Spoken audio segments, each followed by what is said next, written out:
Hi, ಎಲ್ರಿಗೂ ನಮಸ್ಕಾರ. ಇವತ್ತು ನಾವು ಪಾಲಿಕಾರ್ಬನೇಟ್ ಶೀಟ್ ಬಗ್ಗೆ ನೋಡೋಣ. ಲಾಸ್ಟ್ ವಿಡಿಯೋಲ್ಲಿ ತೋರಿಸಿರ್ತೀವಿ ಪಾಲಿಕಾರ್ಬನೇಟ್ ಶೀಟು. ಸೊ ಪಾಲಿಕಾರ್ಬನೇಟ್ ಶೀಟಲ್ಲಿ ಇದು ಬಂದ್ಬಿಟ್ಟು ಟರ್ಬೋ ವೆಂಟಿಲೇಟರ್ ಅಂತ. ಇದು ಆ್ಯಕ್ಚುಲಿ ಸುಮಾರು ಫ್ಯಾಬ್ರಿಕೇಟ್ರು ಎಲ್ಲ ವೆಲ್ಡಿಂಗ್ ಕೆಲಸ ಮಾಡೋರು ಅವ್ರಿಗೆಲ್ಲ ಇದ್ರ ಬಗ್ಗೆ ಗೊತ್ತು. ಸೊ ಮನೆಯವ್ರಿಗೆ ಇದ್ರ ಬಗ್ಗೆ ಗೊತ್ತಿಲ್ವಾ ಗೊತ್ತಿಲ್ಲ. ಸೊ ಅದಕ್ಕೋಸ್ಕರ ಇದ್ರ ಬಗ್ಗೆ ಒಂದು ವಿಡಿಯೋ ಮಾಡೋಣ ಅಂತ ಹೇಳ್ಬಿಟ್ಟು ಮಾಡ್ತಾ ಇದೀವಿ.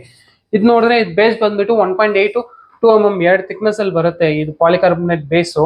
ಸೊ ಇದು ಬಂದ್ಬಿಟ್ಟು ಅಲ್ಯೂಮಿನಿಯಂ ಶೀಲ್ಡ್ ಬರುತ್ತೆ ನೋಡಿ. ಅಲ್ಯೂಮಿನಿಯಂ ಶೀಲ್ಡ್ ಬರುತ್ತೆ, ಇದು ಟಾಪ್ ಬರುತ್ತೆ. ಸೊ ಇದು ಜಸ್ಟ್ ಹಿಂಗ್ ಇಕ್ಕಿ ಫಿಕ್ಸ್ ಮಾಡ್ತಾರೆ. ಇದೇನಾದ್ರು ನಿಮ್ಗೆ ಇನ್ಸ್ಟಾಲೇಷನ್ ಮಾಡ್ಬೇಕಾದ್ರೆ ಹೇಳಿ, ನಮ್ಮ ಫ್ಯಾಬ್ರಿಕೇಟರ್ ಇದ್ದಾರೆ, ನಮ್ಮ ಟೀಮ್ ಇದೆ. ಏನಾದ್ರು ಬೇಕಾದ್ರೆ ಅದು ನಾವು ಸಪೋರ್ಟ್ ಮಾಡ್ಬೋದು. ಸೊ ಇದು ಥಿಕ್ನೆಸ್ ನೋಡಿದ್ರೆ ನೀವು 1.8 ಮತ್ತೆ 2 mm ಬರುತ್ತೆ. ಸೊ ನಿಮ್ಗೆ ಏನಾದ್ರು ಇನ್ಸ್ಟಾಲೇಷನ್ ಇದ್ರು ಹೇಳಿ ನಮ್ಗೆ. ಸೊ ಇದು ಏನ್ ಪರ್ಪಸ್ಗೆ ಆಕ್ಚುಲಿ ನೋಡಿದ್ರೆ ಒಂದು ಲೈಟಿಂಗ್ ಪರ್ಪಸ್ ಬರುತ್ತೆ. ಸೊ ಇದು ಇರೋದು ಬಂದ್ಬಿಟ್ಟು 6 feet ಬರುತ್ತೆ ಲೆಂತ್. ನಿಮ್ಗೆ ಈವನ್ ಸನ್ಲೈಟ್ ಒಳಗಡೆ ಬರುತ್ತೆ. ಪ್ಲಸ್ ಇರೋ ಹಾಟ್ ವೆದರ್, ಇವಾಗ ಇರೋ ಬಿಸಿಲಿಗೆ ಏನಾಗುತ್ತೆ ಅಂದ್ರೆ ಇರೋ ಟೆಂಪ್ರೇಚರ್ ಕೂಲ್ ಆಗಿರುತ್ತೆ. ಇಲ್ಲಿರೋ ಬಿಸಿಲು ಬಂದ್ಬಿಟ್ಟು ಆಚೆ ಹೋಗುತ್ತೆ. ಸೊ ಆಚೆಯಿಂದ ಫ್ರೆಶ್ ಗಾಳಿ ಒಳಗಡೆ ಬರುತ್ತೆ.